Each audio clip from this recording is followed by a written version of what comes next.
Hello, my name is Dr. Douglas Husbands. I've been practicing for 28 years. I'm a doctor of chiropractic, certified clinical nutritionist, and Institute for Functional Medicine certified practitioner. Today, I want to talk about the top 5 nutrients for each of 3 key processes needing to be resolved in resolving chronic inflammatory response syndrome, otherwise known as CIRS. The key processes need to be resolved are increased intestinal permeability, otherwise known as leaky gut, inflammation, and lastly, supporting detoxification. Let's first talk about increased intestinal permeability, leaky gut. Now, leaky gut is involved very often in those with CIRS. Many people with CIRS do have leaky gut. Not everyone does, but many people do. So the top 5 nutrients that I have used and seen very helpful are curcumin extract, vitamin C, vitamin D, and colostrum and bone broth. Now, let's talk about, first of all, leaky gut. Let me explain that a little bit more. So leaky gut, otherwise known as increased intestinal permeability, you have these in the intestinal lining. We're talking about particularly the small intestines, where you have these cells called simple columnar epithelial cells. The reason they're called columnar epithelial cells, they're shaped like little columns, and they have a brush border that is if you look behind me here, you'll see some pictures, a cartoon of some of the characteristics. That brush border they have are called microvilli, and those things move things down the GI tract to move food along and other substances along. Characteristics of a healthy GI tract lining are that they have very tight junctions, and those tight junctions the integrity of those tight junctions can be measured on advanced stool tests where you measure zonulin. Zonulin is a marker that when it goes up, then that's an indicator of more leaky gut or increased intestinal permeability. Now, increased intestinal permeability is not a good thing because you want those simple columnar epithelial cells to have those tight junctions so that foreign invaders going through the mouth and down the GI tract cannot go through that leaky gut lining. That's a 1-cell thick lining. There's blood vessels right underneath there. Things can get through that lining into the blood vessels and then go throughout the body. Where do the blood vessels go in the body? Everywhere. So if things get through a leaky gut lining and get into the blood vessels, then that is one of the mechanisms of how autoimmune diseases start. Now in CIRS, you can have autoimmune diseases and CIRS, or one or the other. But leaky gut is a key process that needs to be resolved in many people with CIRS. So curcumin extract, what it does is, besides the very well-known, well-documented and researched powerful anti-inflammatory effects, it to a certain extent helps to heal the leaky gut lining and seeing a lowered zonulin on testing. It also helps to help the simple columnar epithelial cells to heal up. Vitamin C is the other substance that I want to talk about. Now, vitamin C works kind of on the membranes, the basement membrane of the intestinal lining, to help those simple columnar epithelial cells maintain their integrity. Vitamin D works to support the immune system. Excuse me while I take a sip of water here. To support the immune system to help prevent and resolve leaky gut. 2 of my favorites for resolving leaky gut are colostrum and bone broth. Colostrum, as you may be aware, is the first substance that comes out of mammals, including humans, mother's milk, and it is very beneficial and helpful for repairing and restoring the integrity of the gastrointestinal tract lining. Bone broth also is very, very helpful and restorative for the GI tract lining. The second key process I've mentioned is inflammation. Now, with the chronic inflammatory response syndrome, obviously inflammation is a key factor that must be resolved. Again, here's where curcumin is one of the very important nutrients necessary for helping that. I'm just going to list the other ones I want to talk about here under inflammation. Curcumin extract, fish oil, vitamin C, there's the vitamin C again, and ginger extract and boswellia. Curcumin influences some key processes involved with inflammatory processes. I'm just going to mention NF-kappa B, which basically NF-kappa B is a protein molecule that basically hangs out in the cytosol, that is the liquid part of all the cells, and under inflammation you get NF-kappa B shuttling into the nucleus of the cell, and it turns on genes that basically turn on inflammation, and that can go rampant. That's one of the mechanisms that happens in CIRS. You get upregulated NF-kappa B, and you get a lot of inflammation going on. Another a cytokine that is an inflammatory molecule is TNF-alpha.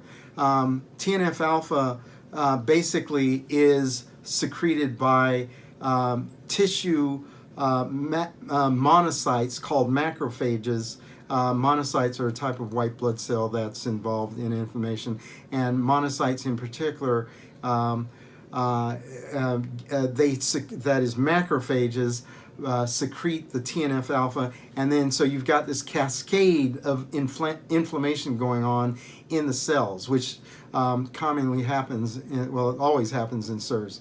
And so the curcumin extract, what it does is it downregulates those key molecules very nicely.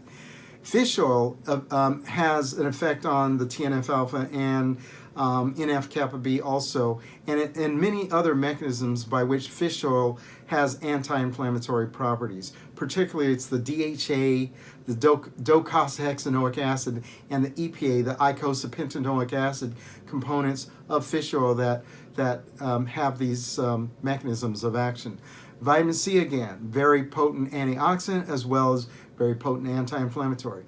Ginger extract is an herb that very nicely decreases inflammation, as well as I've mentioned boswellia. So our third key process that we must get under control in resolving CIRS is supporting detoxification. Now, just briefly, there's detoxification basically occurs in two phases. Some scientists refer to it as 3 phases because there's an intermediate phase where substances go into an intermediate, more toxic phase, and so some people call it 3 phases of detoxification. But for this talk, I'm just going to go into the 2 phases and mention the intermediate phase. First phase of detoxification is, well, many substances are lipophilic. That is, they love fat, lipophilic, fat loving. And fatty tissues are mostly nerve tissue, that is the brain and all the nerves associated with the nervous system, and also, of course, fatty tissue, body fat, and subcutaneous and also peripheral body fat.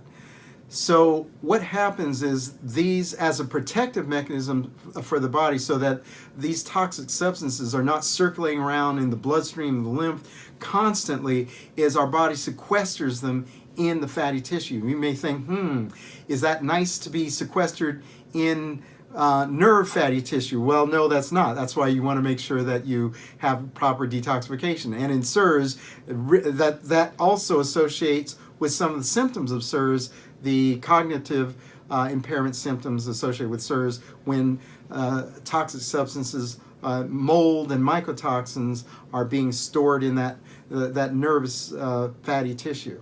So obviously you want to resolve that.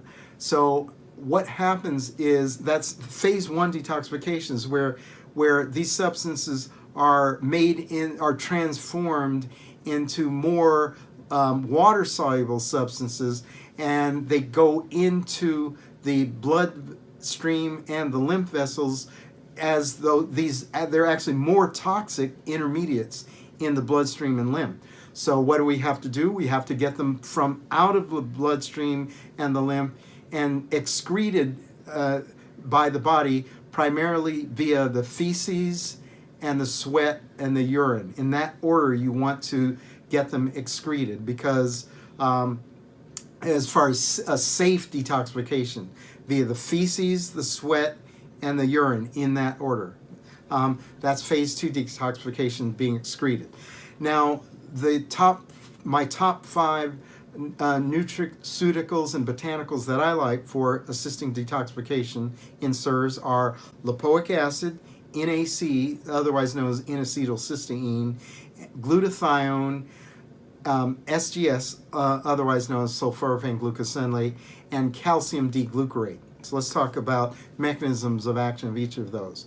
So lipoic acid really very powerfully is a really good antioxidant for that intermediate phase of detoxification between phase 1 and phase 2, where these more toxic intermediate substances, they're circulating around in the blood vessels and lymph.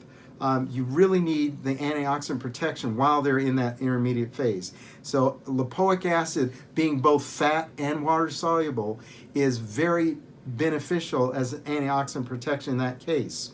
N-acetylcysteine primarily influences a phase 2 detoxification process called acetylation. N-acetylcysteine is such a powerful antioxidant and detoxification agent.